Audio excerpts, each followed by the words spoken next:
Mari Bapak Ibu Saudara sekalian, kita siapkan segenap hati kita untuk kebenaran firman Tuhan. Kita akan berdoa bersama-sama. Bapa di surga, kami bersyukur Tuhan buat malam ini. Kalau kami boleh punya kesempatan untuk menikmati hadirat Tuhan. Masih ada kesempatan untuk kami mendengarkan suara-Mu.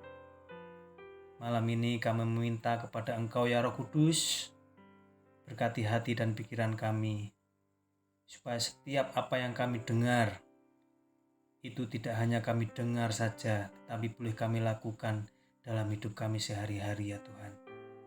Beri kemampuan, kekuatan, supaya kami bisa melakukan kebenaran firman Tuhan. Urapi hati kami, kuduskan hidup kami, sehingga firman-Mu secara utuh boleh kami terima malam ini. Terima kasih Tuhan. Dalam nama Tuhan Yesus, kami sambut firman Tuhan. Haleluya. Amin.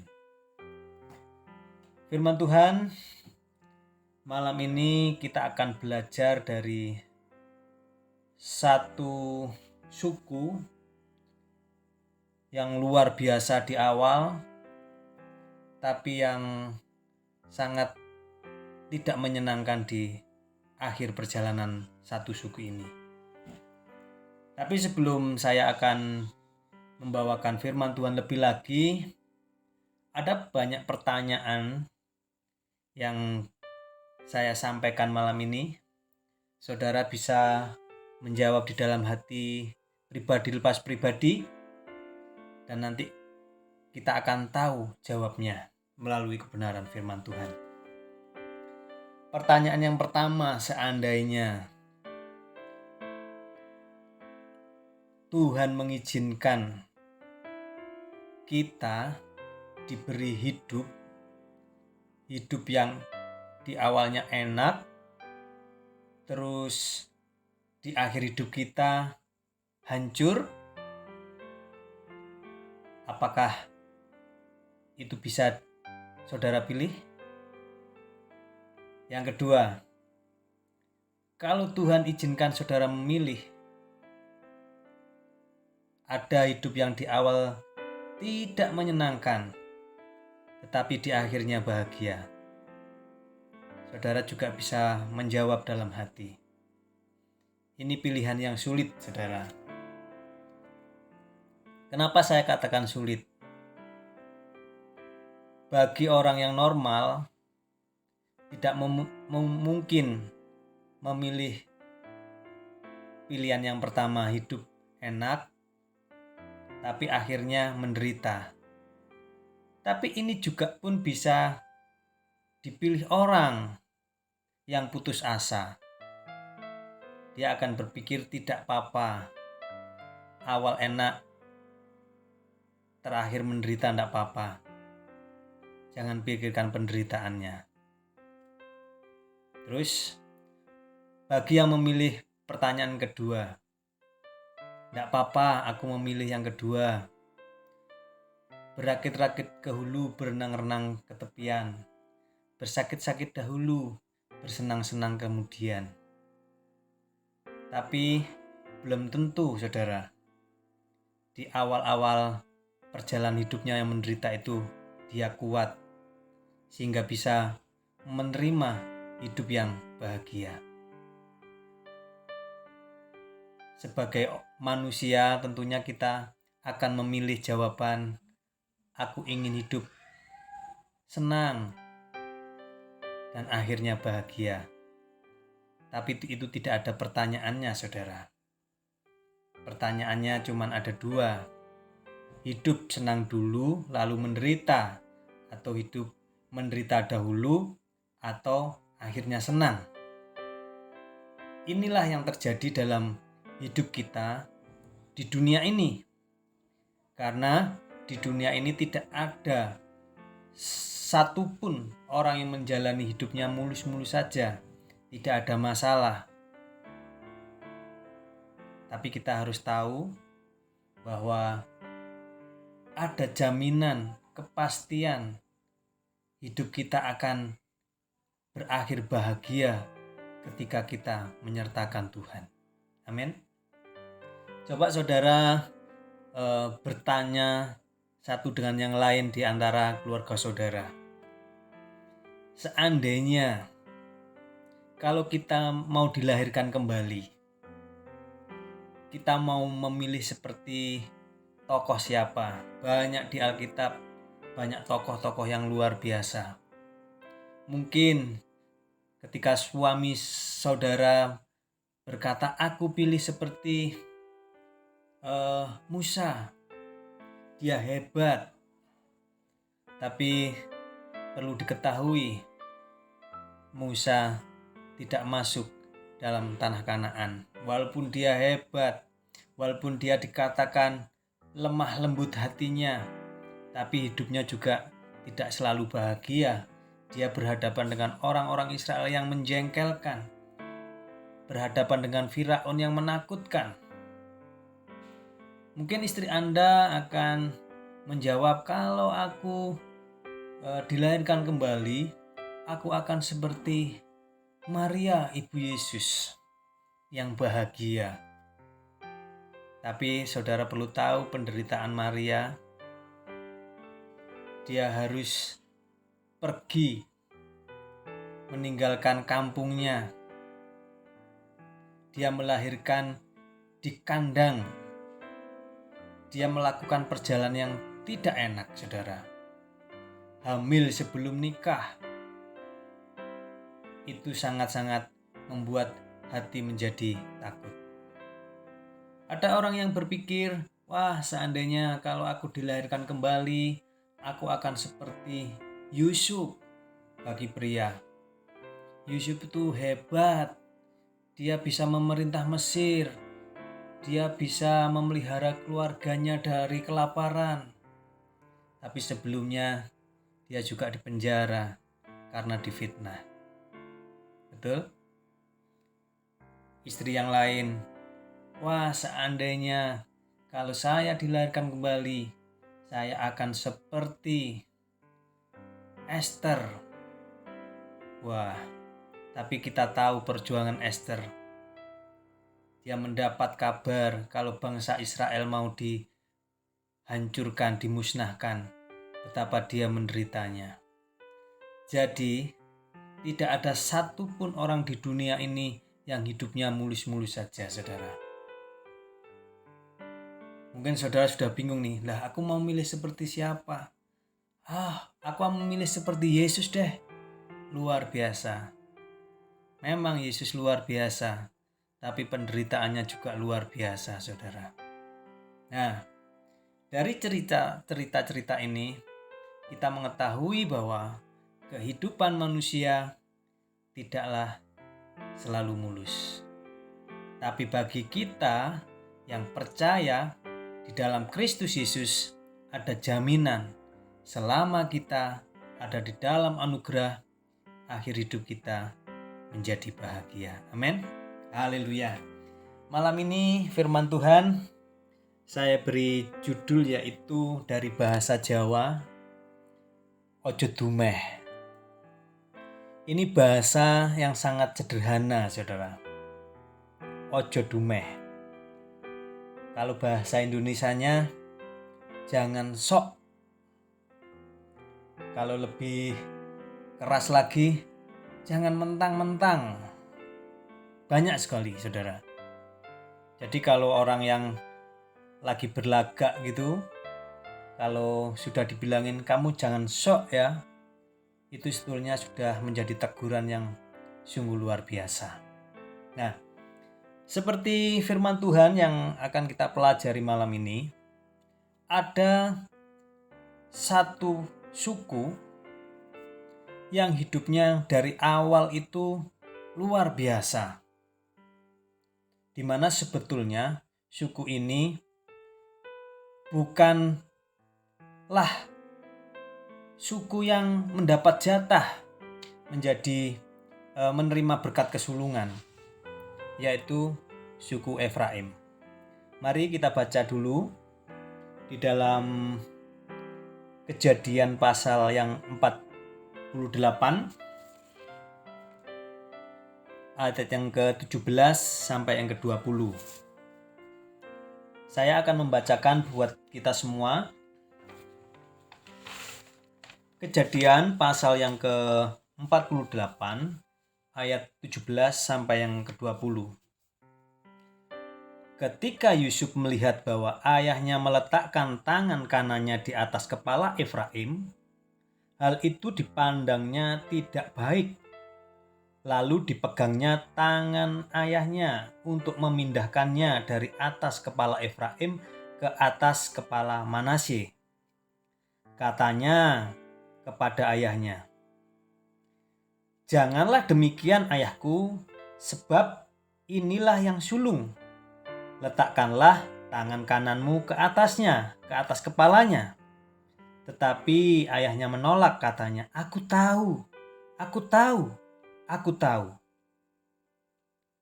Aku tahu anakku, aku tahu. Ia juga akan menjadi suatu bangsa dan ia juga akan menjadi besar kuasanya. Walaupun begitu, adiknya akan lebih besar kuasanya daripadanya. Dan keturunan adiknya itu akan menjadi sejumlah besar bangsa-bangsa. Lalu diberkatinya lah mereka pada waktu itu. Katanya, dengan menyebut namamu, mulah orang Israel akan memberkati. Dengan demikian Allah kiranya membuat engkau seperti Efraim dan seperti Manasye. Demikianlah didahulukannya Efraim daripada Manasye. Jelas ya saudara, dari cerita ini Yusuf itu mempunyai dua anak. Yang pertama itu sebetulnya Manasye, yang kedua Efraim. Tapi Tuhan punya kehendak lain.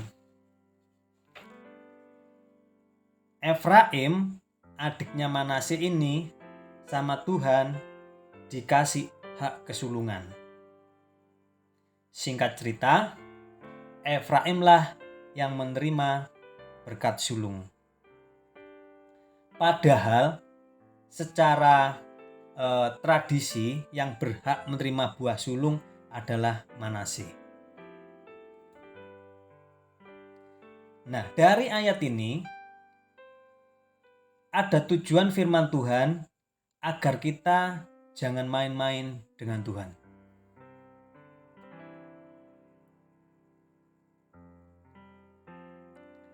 Pembahasan firman Tuhan tadi sudah kita baca di dalam Kejadian 48 ayat 17 sampai 20 yang intinya agar kita jadi pelaku bukan pendengar.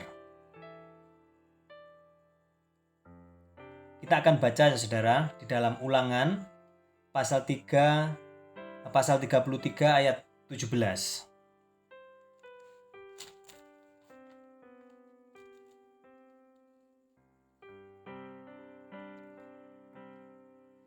Ini adalah gambaran Efraim. Pasal 33 dari kitab Ulangan ayat 17 di sana dikatakan, anak sulung lembu sapinya adalah kegemilangannya dan tanduk-tanduknya seperti tanduk-tanduk lembu hutan. Dengan itu ia akan menanduk bangsa-bangsa seluruh bumi dari ujung ke ujung. Itulah orang Efraim yang puluhan ribu, dan itulah orang Manasye yang ribuan. Nah, di sini secara khusus saya akan berbicara tentang Manasye, tentang Efraim. Efraim dikatakan tanduknya itu menanduk bangsa-bangsa. Ini adalah gambaran satu bangsa yang sangat luar biasa, yang sangat ditakuti. Bahkan dikatakan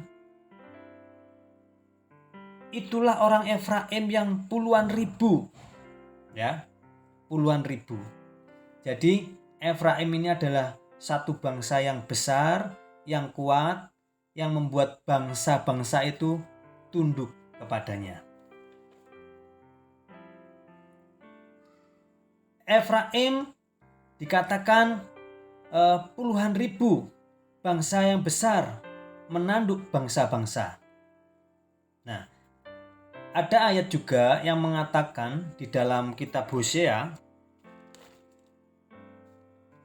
pasal yang ke-13 ayat yang pertama, di sana dikatakan bahwa apabila Efraim berbicara, gemetarlah orang. Ia diangkat-angkat di Israel. Kita bisa membayangkan betapa kuasanya Efraim ini, betapa besar pengaruhnya. Bangsa-bangsa di sana dikatakan bahwa orang yang mendengar itu gemetar. Dia diangkat, dipuja-puja. Berkat Tuhan yang menjadikannya seperti itu, saudara. Ini gambaran dari keselamatan, di mana kita itu tidak berhak menerima keselamatan. Seperti Efraim, sebetulnya dia tidak berhak menerima keselamatan, yang berhak itu Manasye. Tetapi Tuhan punya kehendak.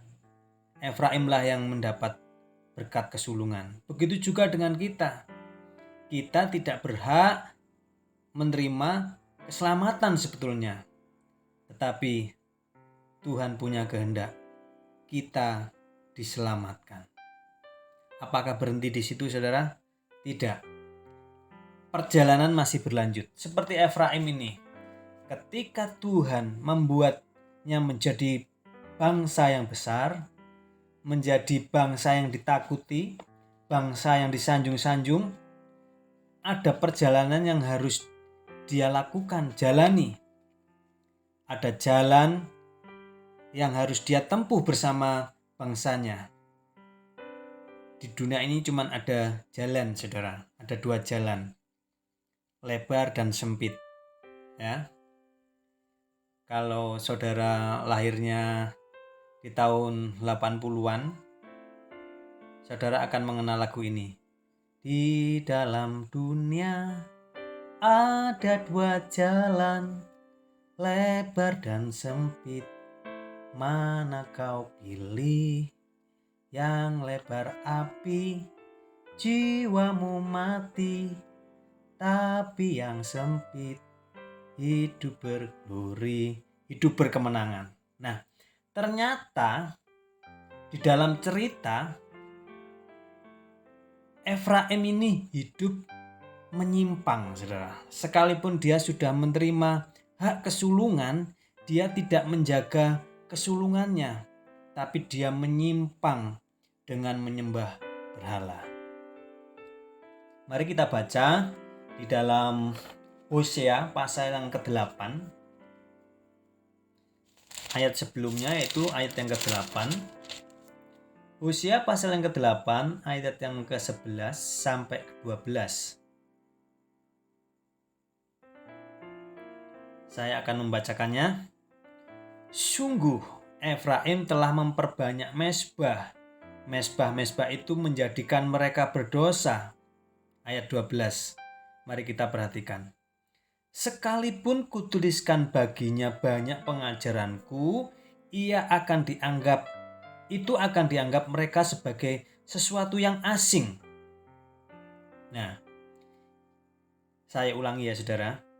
Sekalipun kutuliskan baginya banyak pengajaranku, itu akan dianggap mereka sebagai sesuatu yang asing.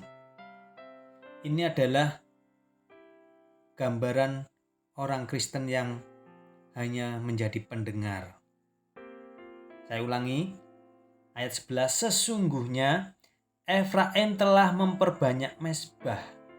Nah, memperbanyak mezbah itu bisa digambarkan orang Kristen yang banyak ibadah, yang komsel, yang doa malam, yang PKP atau PKW, tapi hanya menjadi pendengar. Sangat ironis toh, kalau kita ibadah raya pagi-pagi, sungkan sama Bapak Gembala, Ibu Gembala, kalau terlambat akhirnya datang pagi-pagi. Tapi kita tidak mendapat apa-apa. Firman yang kita dengar itu sesuatu hal yang asing. Kita datang komsel malam-malam, pulangnya lebih malam lagi, tapi kita tidak mendapat apa-apa karena kita hanya menjadi pendengar saja. Persis seperti yang dilakukan Efraim. Efraim memperbanyak mezbah. Sekalipun mendengar firman Tuhan itu dianggap firman yang asing. Ini adalah awal dari kehancuran Efraim, yaitu tidak mendengarkan firman Tuhan, tidak menjadi pelaku firman Tuhan, hanya mendengarkan saja. Nah, akibatnya apa saudara? Akibatnya terjadi di pasal 13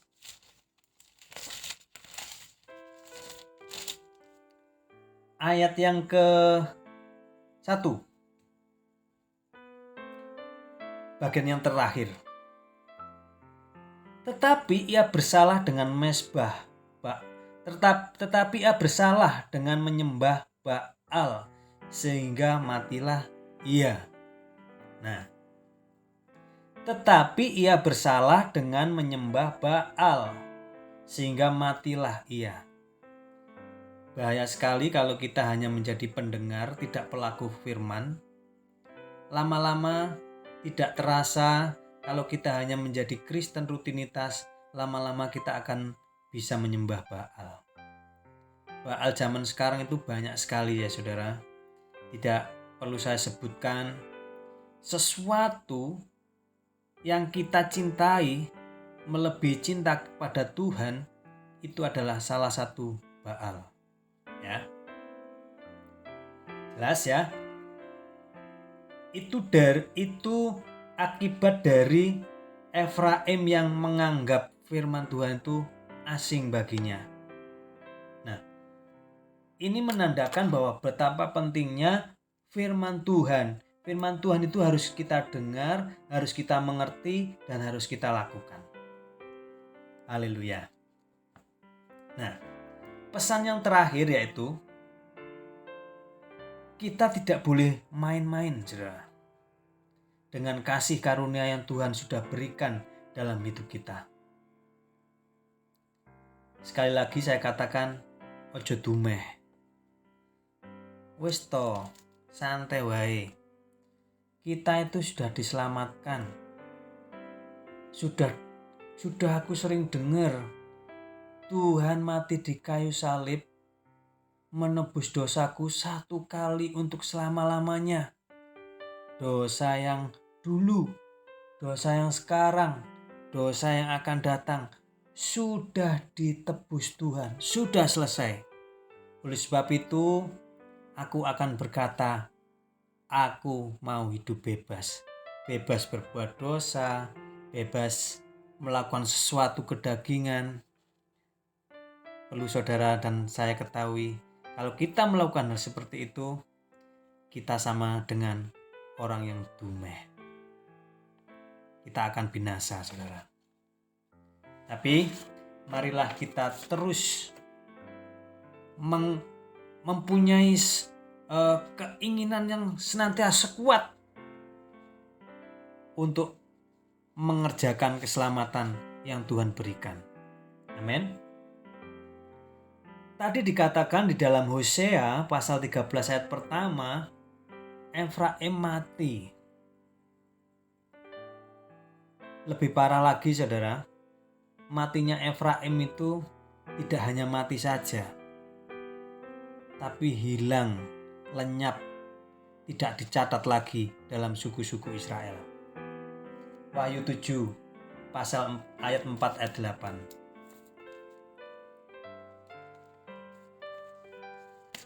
Wahyu 7 pasal ayat yang ke-4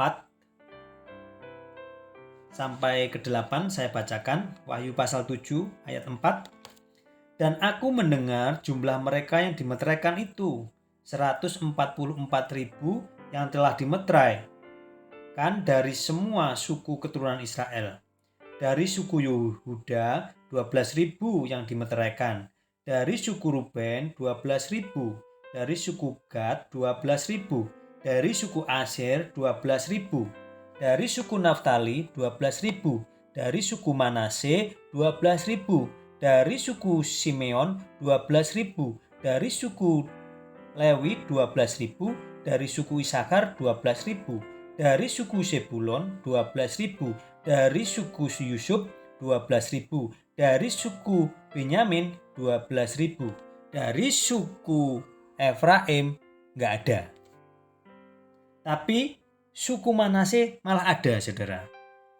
Ini Manase ini adalah hidupnya itu nggak enak dulu, tapi akhir hidupnya bahagia.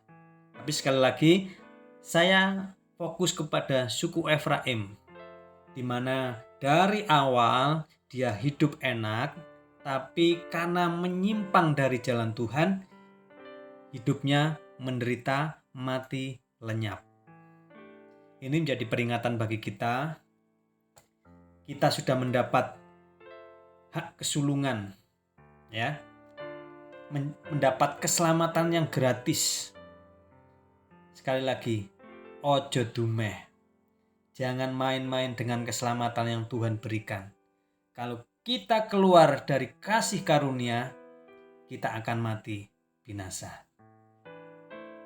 Kiranya firman Tuhan yang singkat ini memberkati saya dan saudara, sehingga kita boleh yang pertama, tidak main-main dengan keselamatan yang Tuhan berikan.